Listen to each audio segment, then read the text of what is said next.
বিসমিল্লাহির রহমানির রহিম। আসসালামু আলাইকুম। বিসমিল্লাহির রহমানির রহিম। আসসালামু আলাইকুম। Hi everyone, welcome back another video. আমি আছি ফাতেমা। কেমন আছো আমার প্রিয় বন্ধুরা? আশা করি খুব ভালো আছো।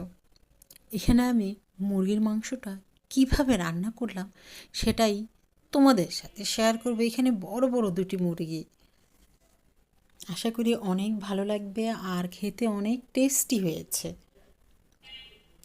সবাই খুব বেশি ভালো থাকবে। আসসালামু আলাইকুম। আল্লাহ হাফিজ। আল্লাহ হাফিজ।